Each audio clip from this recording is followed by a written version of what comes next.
Again, we're just so excited to join all of you this evening for a conversation on the early admissions results for the high school class of 2026.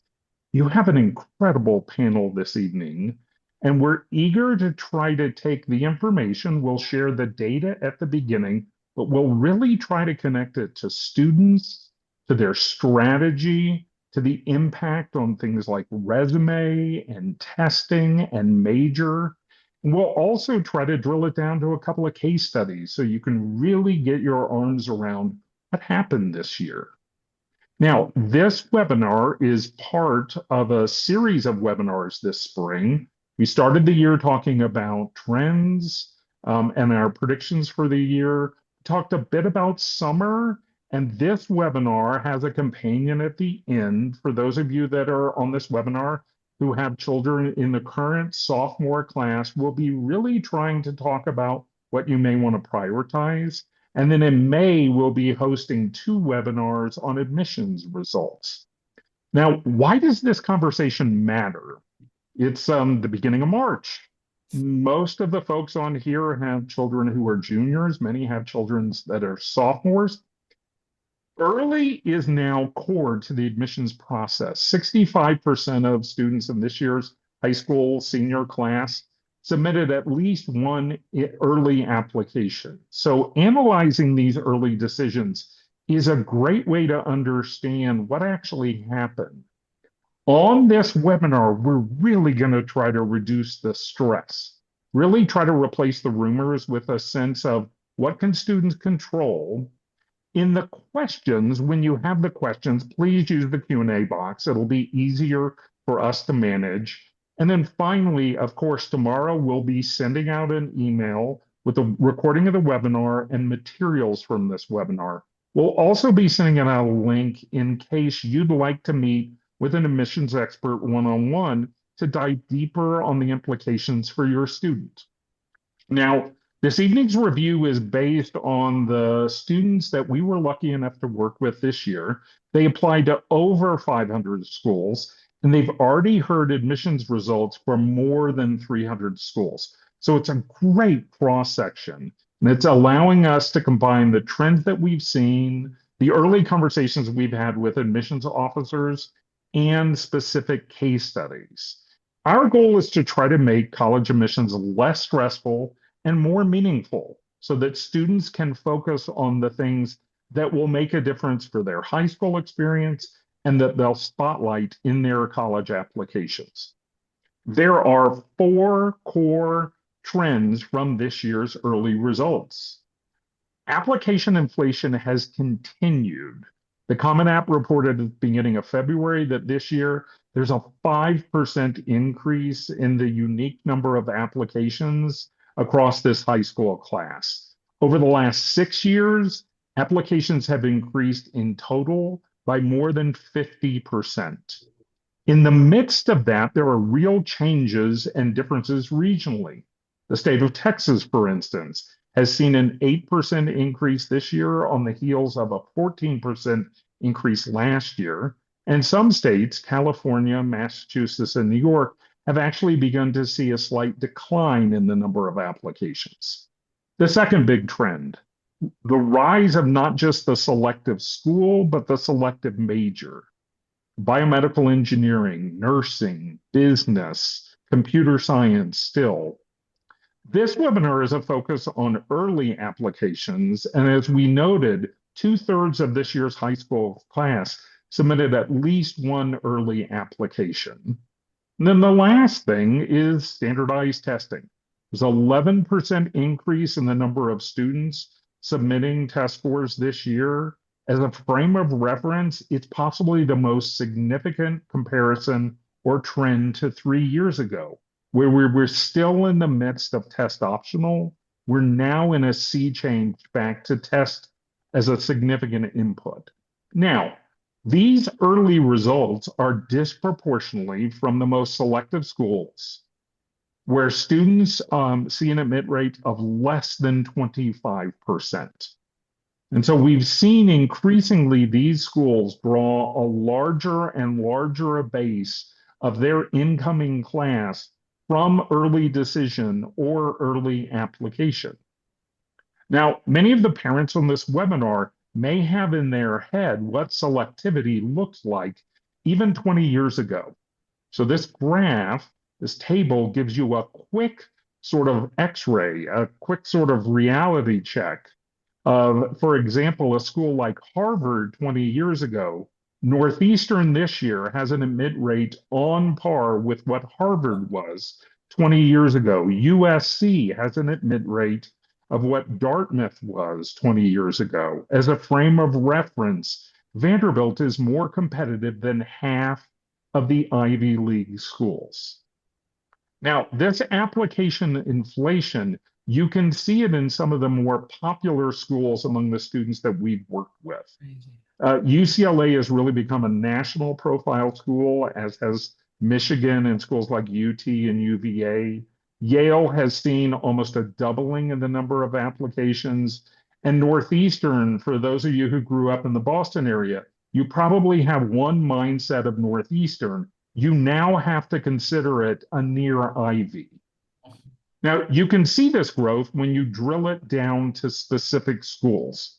A core set of competitive private liberal arts schools that have seen early applications continue to grow dramatically and have increasingly shifted to drawing a significant portion of their incoming class from students who apply early decision.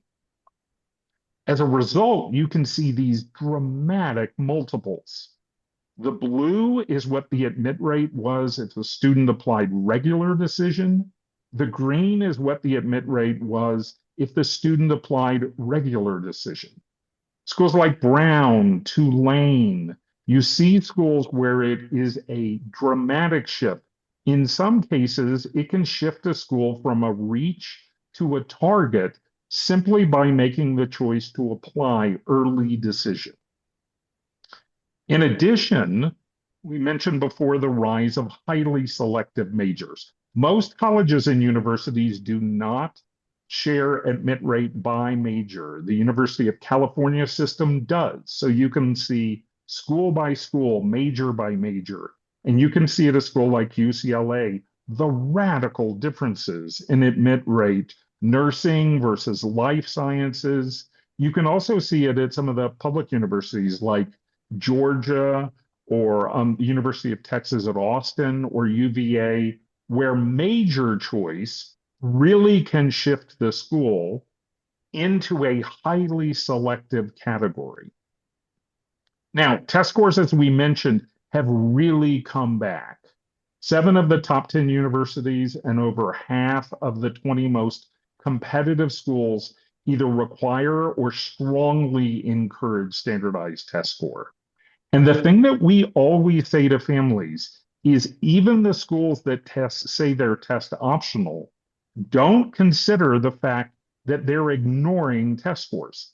Many of them are seeing this application inflation and they're really trying to understand how do we get a better signal of college readiness from students.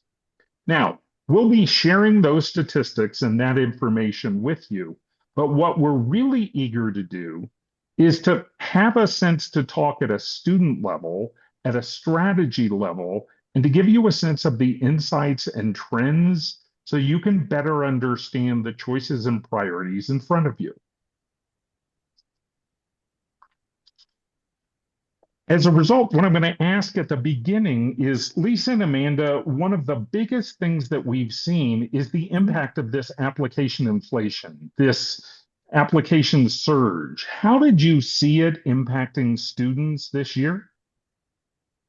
Go for it, Amanda.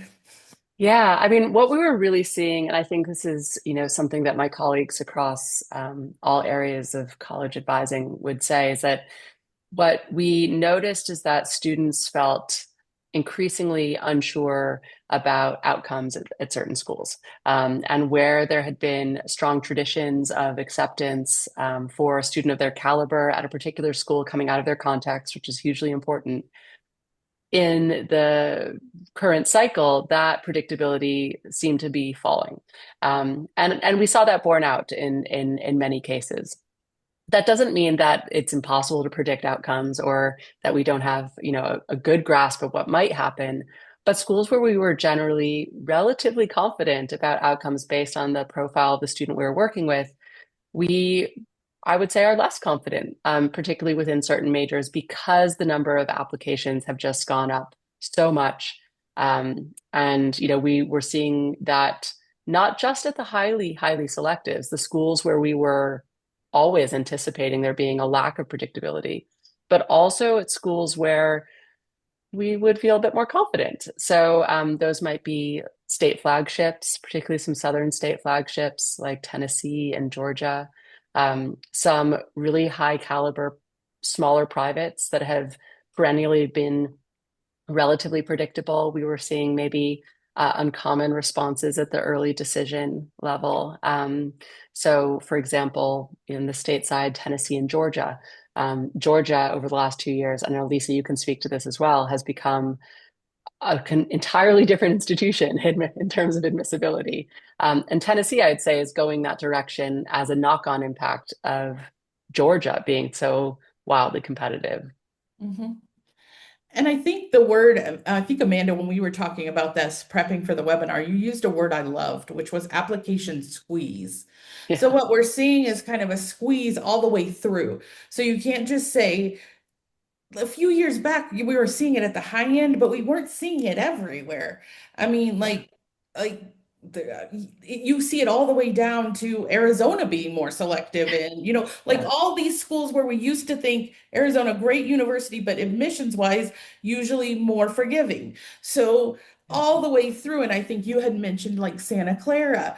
Hmm. The other thing that's happening is because of this squeeze with the increase in applications, what you're seeing is like, where do I go? Where do I Yeah, go in this? If you think of it like a poll, it's like, well, it used to be if I went here, let's say you were aiming for an Ivy, you might go to yeah, Boston College or Tulane or somewhere. Well, now their numbers aren't that far apart. So I yeah, think this squeeze that really, and correct me if you don't agree, but is almost all the way through the system at this point. Like from schools that are not real selective all the way to the most selective. So I think that's where this yeah. unpredictability feels. And I think it is a matter of, and we've talked about this, right? The wonderful thing about the Common App and similar applications is that it creates incredible access. And then there's the knock-on effect of schools like University of Virginia and Northeastern and Case Western and these other great schools having no or very minimal additional essay requirements, which attracts a higher level of application. And so, there's squeezes coming not just from that lack of certainty or chasing, the best possible school you can into or the best possible price that you can get for the best possible education. But then there's also this, knock-on effect of really thinking about, the whole picture. So something that we, want to drive home, I think, to families is that reach schools are going to remain competitive, right? You might be hearing all this noise about the demographic cliff. And yes, there is a demographic cliff, and there are fewer students applying to college year on year on year from now into eternity. So we've been told. However, we do Right. not predict that this is going to have any significant impact on the very top tier of schools. The schools that are hyper competitive will remain hyper competitive because of the schools that they are. We are likely to see that squeeze then continue in that middle portion of schools because Right. the top, that top tier of admissibility in terms of competitiveness is not going to shift. And so there will be in a stable number of applications or increasing number of applications to that next tier of schools. And perhaps over the next decade, we might see some of those schools, that are smaller or more predictable, maybe not surviving. We don't know, right? The demographic cliff is not going to hit that top 50% of institutions within the United States, as far as I can tell. So what we want to be sure of is that students' lists are thoughtful, they're balanced, they're considering things we're going to talk about tonight, like regionality, we're really focused on students understanding the schools really well and demonstrating their understanding of the schools through their essay writing and engagement and finding every possible way to beat the squeeze. Whether, that is possible or not remains to be seen in the future. Because we certainly did see students who did beat the squeeze, and some, like I had some real overperformers too. For Like this sure. thing has become so unpredictable. But what most of the overperformers, which we'll talk about later, had certain qualities which helped Correct. them be overperformers. I think it's Lisa and just a matter of Amanda, keeping an open mind, Yes, right? Lisa and exactly. Amanda, As always. one question that I know many parents have is how does this impact building a list? How Mhm. do you think of, do you apply to a 20 school list? What schools actually are safety schools nowadays? Are there actually safety schools? What advice would you give parents and students as they begin to assemble or finalize their college list? Well, I think You that want to takes start, us Lisa? right Yeah. into trend two, a little bit, because I think one of the things is potentially thinking strategically outside of the region that everyone in your region is applying to. So I think that that is one way. And having a truly diverse list that you like, which takes time to develop. So I think getting on campuses and seeing some colleges that maybe weren't the first things that came in your head, but maybe they have a great program in your major or something like that. Like, really, as Amanda said at the end of the last question, is to open-mindedness on college list to try to go into it really thinking about what I want and what places might give you.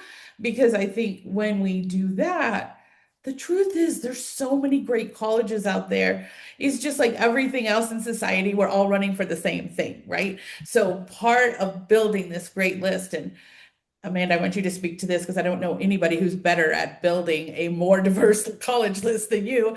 And I think that's part of the reason you're successful. So talk a little bit about how you go at that because you really are a champion at that.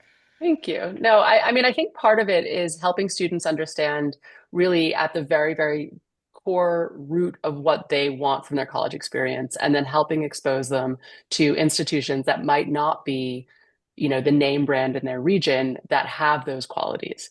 And the important part about that is, we are seeing wild saturation in certain regions. Right.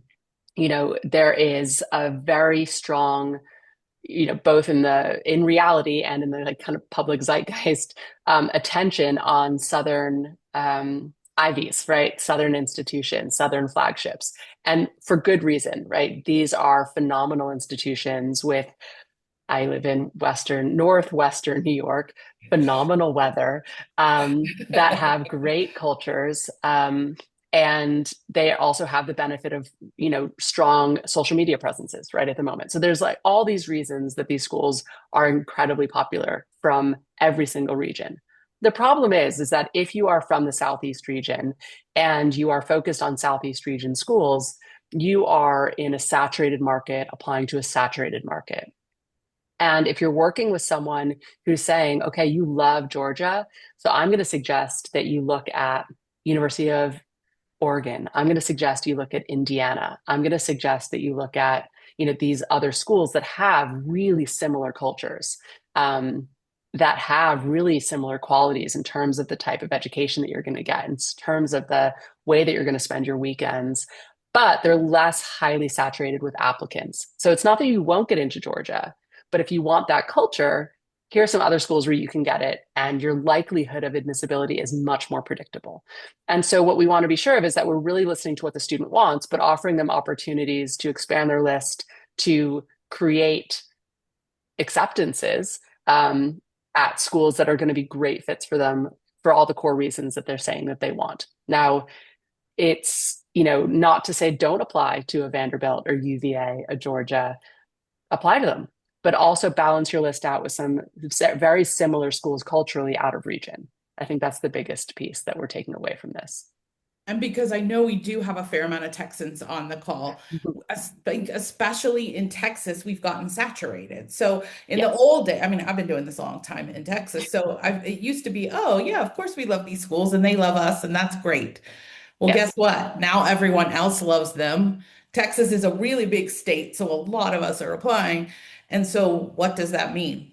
Those colleges, because part of becoming a more prestigious college is having a wide-ranging geography, right? Mhm. So, at some point, they don't just want Texans, right? And so I Mhm. think that is part of the squeeze in a regional sense, Yes. and the thing with these Southern colleges, it's coming from everywhere. It's Coming from coming from everywhere. Yeah. Southern California, it's coming from the East Coast. It's like Mhm. you can't run from it. So I think Yeah. that regionally has been something that surprised people is, oh wait, what do you mean I didn't get Yeah. in Auburn or, whatever. It's just so Yeah. it has gotten harder and that squeeze, I think, is again there.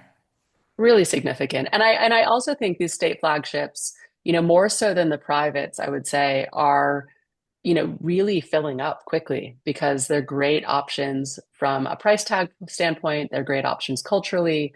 I've seen fewer state flagships go to their wait list. But I have seen more Southern privates go to their waitlist as they deal with the surge. They're not Right. 100% sure if they're going to make their numbers because these numbers are new to them. And so it's a really interesting time, and it's wonderful for these schools because they're phenomenal. But it's hard for students, and it's hard for families who are maybe looking at data that's even 5 years old and Mhm. thinking, "Yeah, my kid can get in there," and they're hearing maybe from their coach or from their student, who the students are usually pretty clued in, saying it's not going to be straightforward, actually, and that's hard to know. Jed, Um, you live in Atlanta, so is there any Oh, little tidbit you want to I add? mean, every I can't year, help myself, sorry. and no, every single year when I get the early stats from UGA, I email all my friends from Georgia. And I'm like, there's no way in hell any of you would have ever gotten anywhere near this college. No. And these are my friends. I have friends from Brian, B and C student, went to Georgia. I mean, it was literally, I graduated in '93. It was for my class, like the scraping the bottom of my class in my school went to Georgia. It was no matter if you have C's, Georgia will take you. And now it's like, oh my God, like the difference between who's getting in, who's getting dinged from Georgia. And my sister lives in DC in Maryland, and there are kids getting 34s, 35s in the ACT, getting turned on from Maryland. And they Mhm. have A's, I- they have 8 AP. It's like, whoa. So the flagships, I am seeing, really what's happening. And then like listening to like what's happening in Florida, if they're going to cap it to 5% out of state, that's Right. really interesting Yeah. to me. Because, typically these schools love the out-of-state kids. They're paying 3x the in-state kids. But then suddenly the Florida like, no, let's, save more spots for our own populace. But yeah, all of our students who are trying to get to UVA and Yeah. Texas, I have a friend who's double legacy at UT and is Yeah. done, Doesn't works matter. for 35 ACT, everything flawless. Nope, sorry, deny straight away. It's like, wow, so tough. So I see it, but yeah, definitely the surge in the South, the surge in the Southern Mhm. schools, Georgia, Auburn, Alabama. I see it. Football and the SEC, it's huge, and so many kids want to be part of that. So I totally get it. And the weather today was 80 degrees in Atlanta, so It it's was like 70 degrees in Rochester, New York. I just want to tell you. okay, We 70 in will get snow Rochester. later this week, but it was 70 but degrees today. little did you know that you were turning into the Weather Channel in Yeah. terms of the differences. Before we leave this topic, Amanda, you had mentioned this idea of comparables, a sense of if you're excited about the culture and academic programs of a school like Georgia, you may want to consider a school out of that region. How do you mechanically go about encouraging a student who may have her heart set on one area of the country to broaden their aperture when they're considering schools?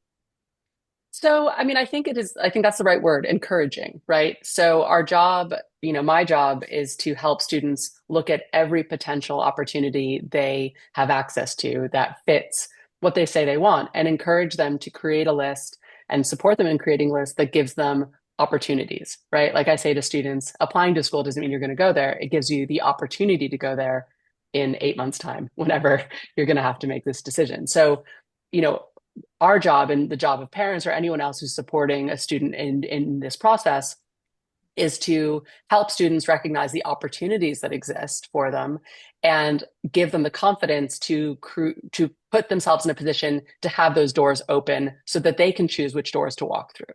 And that's how I really describe it to families. It's saying, I'm going to get to know your kid really, really well. I'm going to get to know their wants really well. My job is to know these schools really, really well.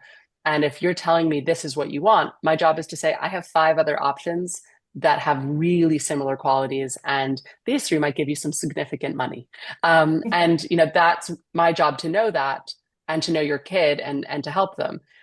As parents, what you can do is say, we are open-minded. Like, let's learn what you want in your college experience, and let's not put walls on that so that the student feels confident maybe applying out of what they think of as like a set of schools or an approved list of schools that might be part of the daily conversation in their local culture. And it does take, it takes guts for the student to do it. It takes, confidence in the parents to allow the student to do it. And that doesn't mean they're necessarily going to go out of region. It simply means they're going to have the opportunity to make those decisions at a later date. And that's what we want for them, is just to create opportunity. Lisa, you had mentioned that you are increasingly seeing a shift to students considering and utilizing early decision, and in some ways utilizing it even differently than 3 to 5 years ago. Can you talk a little bit about where you saw early decision making an impact and the choices students made? Absolutely. I think early decision was fascinating this year. At least, most of my students do quite a few of, the majority of them apply early decision somewhere. And I saw a few things. I saw students being more realistic. Like I had a young lady who might have gotten in to an Ivy. She had had one semester for good reasons that was a little rocky. And so that was a gamble and a risk. But she decided to go for just a little notch under, not a chunk, nothing, but just a little notch under because she was like, wait a minute, I really love this school too. And while my ego would love it if, I could have gotten in Yale, I think U Chicago is great. And I think I'm going to, just that little bit of difference is going to do the trick. And you know what? She was correct. And so sometimes not even huge shifts, but just little shifts. So that band of colleges that we're talking about, the Boston colleges, the NYU's, who else, Amanda? Tulane, Wake Tulane, Forest, Vanderbilt and them are just up there with the UVA. others Yeah. now, right? But sometimes I see students being a little more, this year more than ever, being a little more strategic because what we want to do at early decision, we want to go 1 standard deviation up. We don't want to go 3 because if we go 3 standard deviations, we're throwing a Hail Mary. And, I wouldn't waste that because you've worked really hard to get to where you are. So I think I saw sometimes students being more realistic because I think it's hard for parents because this has just shifted so radically. So, but I see students becoming a little more willing to really sit with me and look at the numbers and then also talk about like what you were saying, Amanda, like, well, wait, I really do love this and that. And so this would be a win.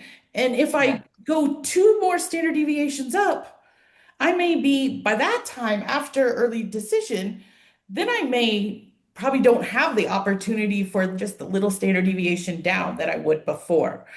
Yeah. So I think that early decision became a lot more nuanced. I think students understand that and are becoming more data driven, I would say. Like do understand that there's data related to this. And I guess I feel like we're sort of entering an era where this hyper selectivity has gone on so long that it's sort of baked in where students get it. So it's a little easier to have those conversations with the students now than I think it used to be. And most students who went for that strategy where they were realistic, so it was a bump up then, but it wasn't crazy. I felt like really had good results. Yeah. What about you, I, Amanda? and I, I would say that's absolutely true. I would say, to also put this out there, the students who, I felt very confident were going to get into that top level of standard deviation, they were Mhm. successful, right? Right. I do, students do get into those schools, and it's important that we 100%. kind of acknowledge that someone Mhm. gets in. Right. But I completely agree with you that where students were thinking, these schools would be maybe dream schools, but actually, and I've had some great conversations. The level of realism that I'm seeing in some students right now, I think is really Good. refreshing. Mhm. But they're saying like, I'm not sure I want to spend 4 years feeling underwater. Like Mhm. if I go to this school, I might be the top of some of my classes and I'm going to get a lot of professorial access and I'm going to get these opportunities. And that's going to get me the med school recommendation that I need. And you can have these conversations with students and they're hearing it in a way that maybe 5 years ago they wouldn't. And they're Right. thinking, okay, the next step for me is X. So this school is actually the best choice for me, even if I were somehow to get into that school, the outcomes from that school might not be what I want them to be. And so you can have these really wonderful conversations with students to recognize the benefit of being at school X versus school Y. And then them also seeing that the bump from ED is going to be really substantial Mm. based on their overall profile at that Right. school. That said, I would say my cohort is a little bit different, and I would say maybe half apply early decision, maybe a little more than half, but not much more than that. And that for me is important because a lot of my students are either thinking, I don't know exactly what I want yet, which I think is totally healthy, or they're thinking no one school stands out above the rest. So I want to see where I get in and play. And that's a tricky game, right? It's sometimes one of those things that we have to take a deep breath about and say, but you're going to lose that admissibility bump. But you have to kind of work with the student and the family in what's best for them. You shouldn't be applying ED if not knowing the rest of your outcomes would be something that's very hard for you, right? Mhm. You should not be applying ED if you're not 100% confident that your family can afford it, that it's really affordable. So you only want to use the ED option and the definite bump that it can bring you, particularly at a school that's a really great match in all ways, unless those two things are true. And so I think, it's a double-sided coin. You just want to make sure that the student's working with the best possible opportunities for them. Mhm. Jed, we noticed this year that the SAT or the ACT, that AP test scores, seem to have a bigger impact in the early results than they had in the last several years. Could you give some context for the trends you're seeing in those tests and some advice for the families on how you might go about planning both the timeline and the prep for those tests? Sure. Yeah, the tide has turned, in the past few years, where for a minute there was a real question, 2020, 21, 22, there was, a lot of uncertainty around test scores, test optional admissions, and then we've seen this surge from 2022 to now, where now it's almost every couple of months. Just 3 weeks ago, I learned that LSU is back test required. But, before that it was Princeton, Auburn, Penn. There's so many schools, Miami, Ohio State. We're seeing this march back for the schools that are highly selective and the state flagships. And the map just keeps filling in the South, from UT to LSU to Tennessee, the Georgia schools, the Florida schools. I'm waiting on UNC Chapel Hill. They're going to go next. And, little by little, the South is filling in where the flagships are going to be all test required over time.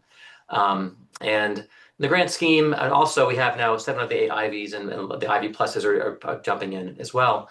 So tons of kids who want to go to these schools, they are having to go and get a competitive test score. And then when they have that competitive test score, they're going to be applying with that more broadly. So it's driving rates of test submission up everywhere, even in schools that are test optional. So that trend will continue. And what we're seeing is all the schools that are announcing why their rationale for test requirements is that it just simply helps them predict who will do well at their school. The kids, UT Austin, the kids who have test scores were getting 0.86 grade points higher at mid-year. And they were, less than half likely to be on probation academically. So for all these schools, Ohio State, LSU, Texas, they're trying to make sure the kids who get in are going to stay in and do well and thrive there. And so that rationale really is playing out. These tests are actually doing something. These tests are strong predictors. And there's even question about over in UC, where UC Davis, you have all these kids coming in and they can't do math. And that math test score was the ballast to make sure that, the kids had math skills, because there's been so much grade inflation that it's really diluted the power of grades to predict performance in college. So that's where test scores are meaningful. And I wouldn't be surprised within a few years if UC goes back test optional. The same as Worcester Poly was test blind. Now they're back test optional, because especially at these STEM oriented schools, that math score is critical to help you figure out, can you do basic math? Can you do algebra 2? If not, once you get into advanced, calculus and derivatives, it'll be very tough for you if you can't master algebra 2. So I think that the word is out, and so test scores are looming larger in the admissions process, that they're definitely meaningful for schools that are very selective. The schools that are on the lower tier, much less important.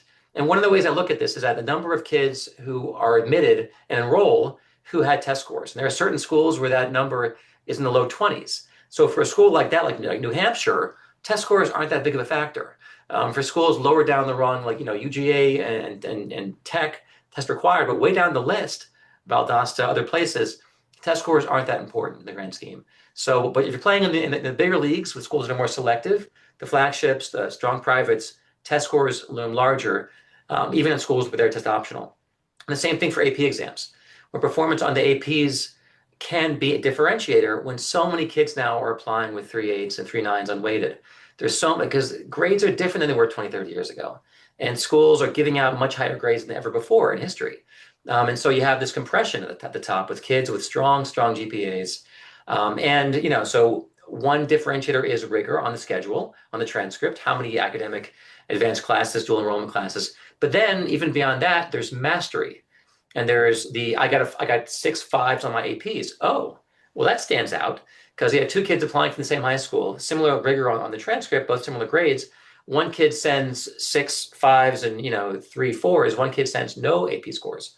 Oh, okay. Well, that tells a very different story in terms of achievement, mastery, and academic readiness. Because also those AP scores are really strong predictors of performance in college, in a similar way that the ST and ACT are. So colleges, and John Ladding over at Emory down the street, he said we're looking much more closely at performance on AP scores and IB scores, because they predict, and especially when we're test optional. So if kids do not send test scores for the SAT, ACT, but they send AP scores, oh yeah, we're looking at those. That's how UC does it. UC looks very closely.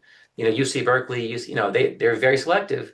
They're looking for those 5s, looking for those 6s and 7s on IB scores. They want to see performance, because so many kids have a 3.9. That's not nearly as special as it was 20 years ago, when those grades were really, guarded, and teachers gave Bs and even Cs. Now, a lot of kids, a lot of high schools, especially the privates, and they're giving a lot of higher grades in high school, because they understand the game. It's all game theory. So for that reason, doing well on your APs matters. Getting your strong performance on your sophomore and junior APs, those matter, because that'll be submitted. If you get AP push, get a 5, chem get a 5, physics get a 5. That's part of the conversation of the grades and the performance and the mastery. So in terms of laying out the plan, it's important that kids start earlier, especially given those early deadlines. We're looking at hitting. I want all testing done for your best single swing, in October, which means I want testing done by September. And there's going to be a September SAT and ACT, and you have all those great summer tests, summer options. So you want to get testing done, and also you want to start planning for those AP exams now. You don't want to wait till May is coming soon. And if you're a junior, getting a strong performance in this as a junior on those 3 or 4 APs you're in can be a differentiating factor in this, especially for competitive admissions. And Amanda, I know you said you saw that, and I think I did as well, especially with the APs. I think you really did a nice job of laying that out. Yeah, of those. Yeah. Yeah, I Jed, would say, oh, sorry, go ahead. oh, go ahead, man. Oh, no, no, just briefly. I really, I am someone who is a strong believer in performance in the classroom and the importance of a strong transcript. And I have always preached that, and I always will. Um, and I also believe, and I've worked with a lot of AP and IB students, that there is a correlation between strong outcomes with strong IB predictions, and actual AP scores. I could take 2 students with very similar transcripts, very similar resumes, and applying to similar majors. And I do think that students who are able to send, a combination of fours and fives in relevant courses, or for the IB, if they're able to, get a strong set of predictions, they are being read differently. And that's something that I can't deny. That said, if your school does not offer either of these things, you're read within the context of your school. So please bear that in mind. Do not make But them I to do, take lots of extra exams if they don't really have to. right. I would say one final thing on this topic is we are seeing more kids prepping for APs. And given the fact that we are seeing Mhm. some for where your school offers them, right? That comparison I do think is real. So I think just like we think about prepping for the SAT or the ACT, I do think there are times when a little prep for your AP can really help you here in the Yes. admissions. So I think that's not something 5 years ago I probably would have said because I Yeah. didn't see it as much as right now. But I do think, yeah. I say to the kids if they're cuspy, like if they're on the Yeah. cusp of a 3 or 4, if they're on the cusp of a 4 or 5, the Uh-huh. prep can make a massive difference, just like it is, something that we recognize for any type of testing. If they're not cuspy, and a student knows if they're not cuspy, then, it might not be a great use of their time. But I think particularly for those students who could maximize their scores, it is. Yeah. And I love the word cuspy. It's one of my favorites. Yeah. Lisa, I know a number of folks are eager to hear you and Amanda talk a little bit more about what worked for students, particularly around some of the case studies of the students that you have worked with this year. Can you talk a little bit about what worked? Sure. I think Amanda and I almost totally agreed on this when Yes. we were prepping for this, so that was kind of fun. Um, I think number one, obviously, is your grades and your test scores, right? Like those are going to always be the drivers up there.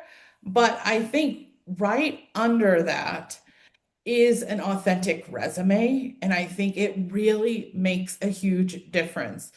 And we saw that really rewarded this year. Like I worked with a student this year who had a almost perfect resume for business.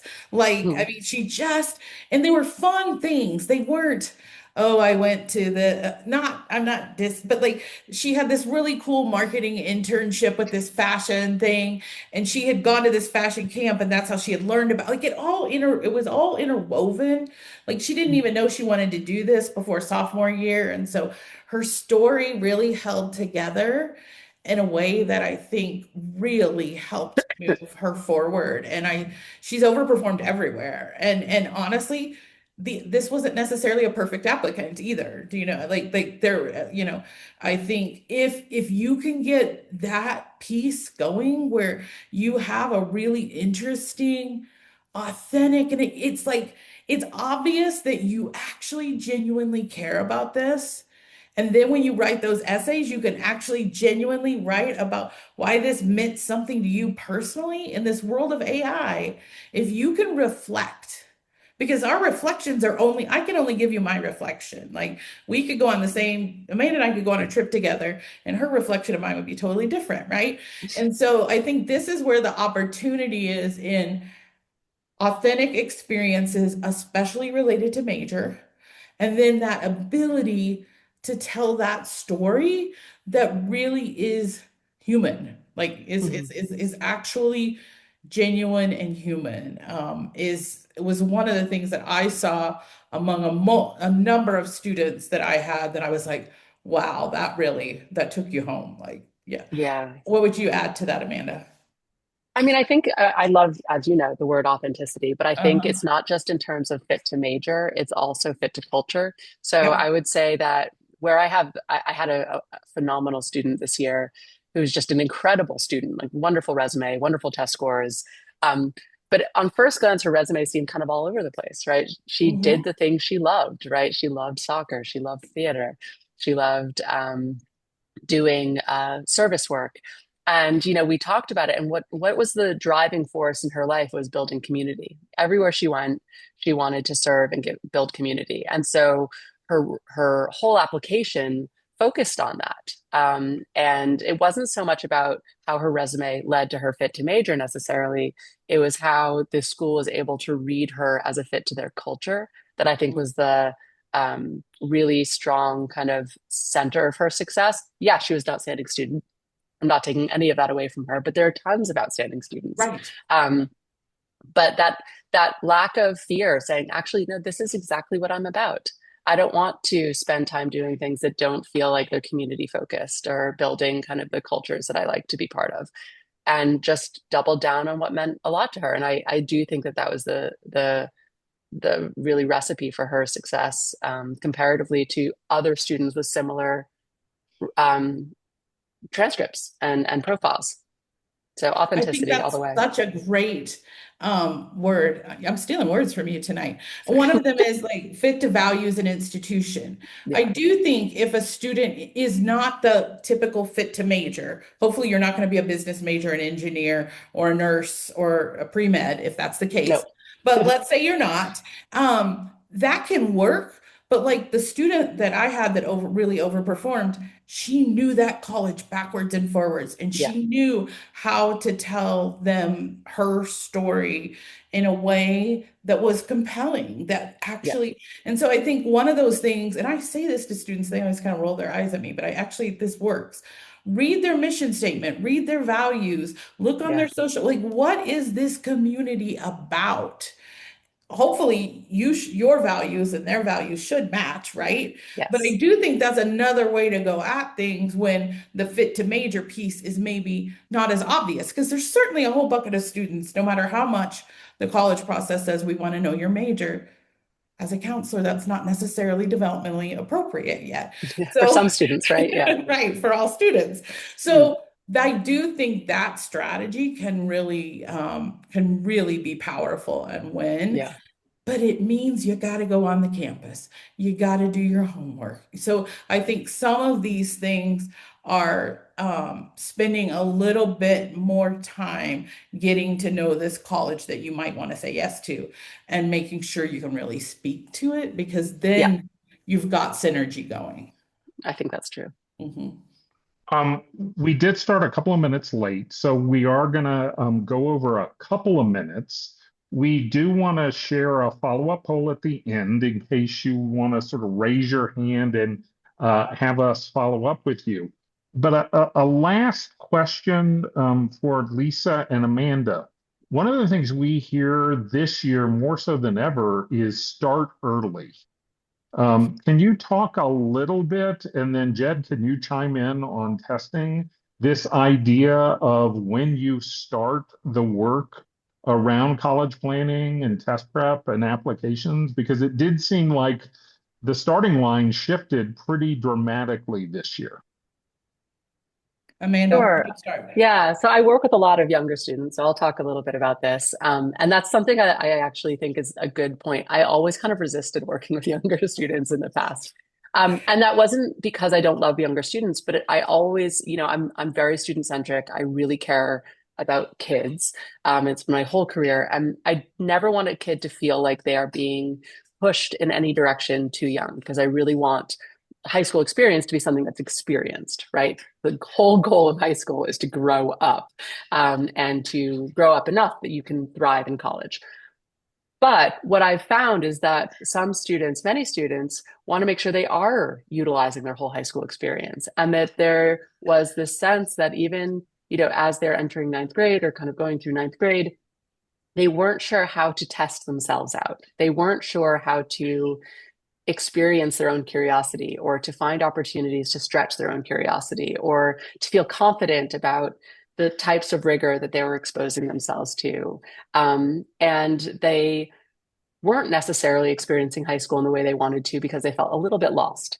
And so that kind of shifted my mindset, because I do believe that the purpose, particularly of early high school, is to be exposed to as much opportunity as possible, and to really figure out what makes your kind of soul sing, and like what makes you really feel that frisson of intellectual excitement, maybe for the first time.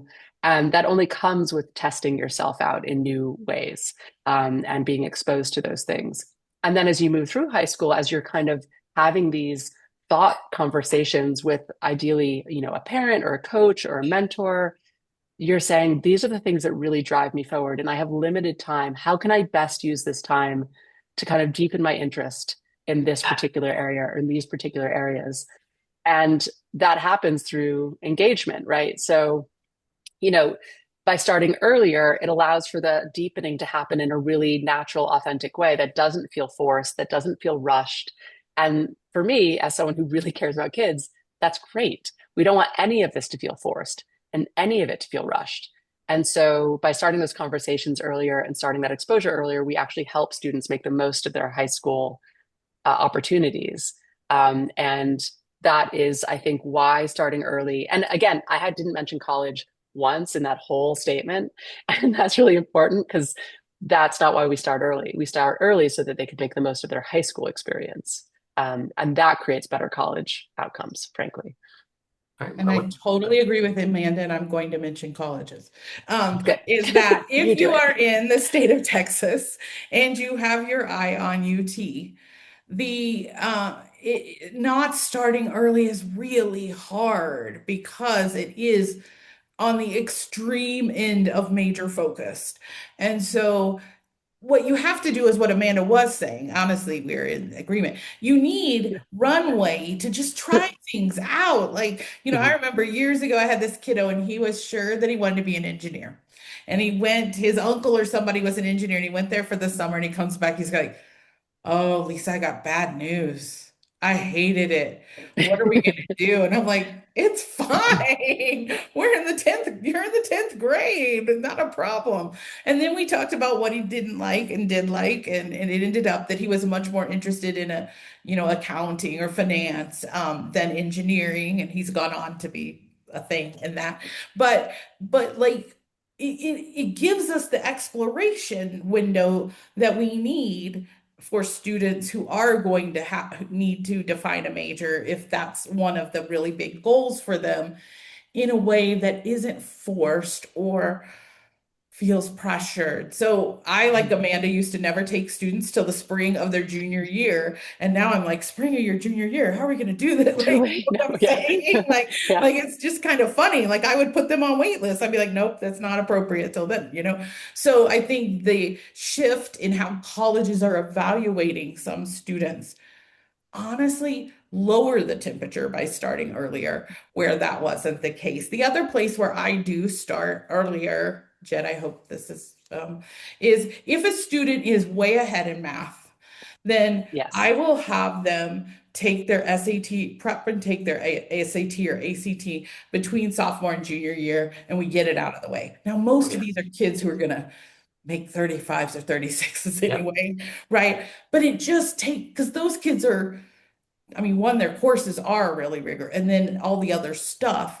So that's the other spot with students who are going for highly selective, where I will shift it if they have the curriculum to back it up. Yeah, that's right. Same. Does that work, Jed? It totally jives. I mean, I would say 5 out of 100 kids do testing the end of sophomore year. They're super, Right. super high flyers. Everybody Right. else, when you finish sophomore year, exams are done, green light. Unless you haven't had Algebra 2, in which case you have to wait Right. until the spring of your junior year. If Algebra 2 is behind you, you are good to go. So many of our high flyers who have big course loads as juniors do a big bulk of their testing in the summer before they're a junior. Awesome. Right. Makes sense. Lock it in early, get it done. You can always come back to it. Right. Again, your end date is that September SAT or ACT. That's it. That's the drop dead deadline for ED, most of our kids. So you want to have room for 3 official tests, SATs, ACTs in your testing plan. Some kids are one and done, love it.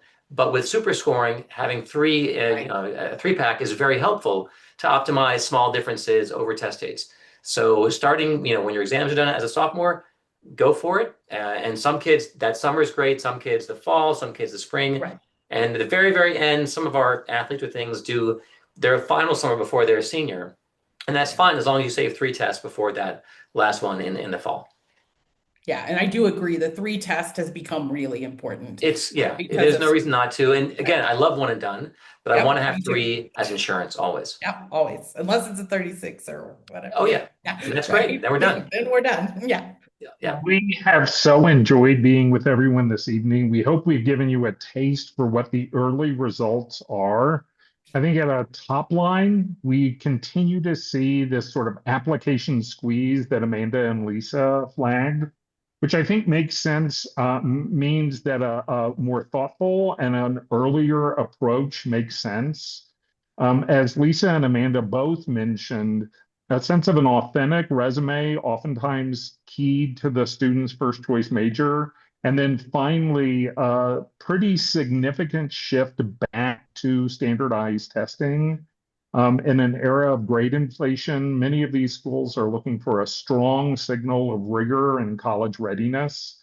We encourage everyone on this webinar to make sure that this is part of your student's high school experience, but not overwhelming. We know how stressful this can be. We'll be sharing in tomorrow's follow-up the materials, including the recording of this webinar and a couple of the webinars we have coming up. But we thank all of you for this time, and we wish you a great rest of the evening and a great semester. Thank you. All right. Thanks, guys. Bye.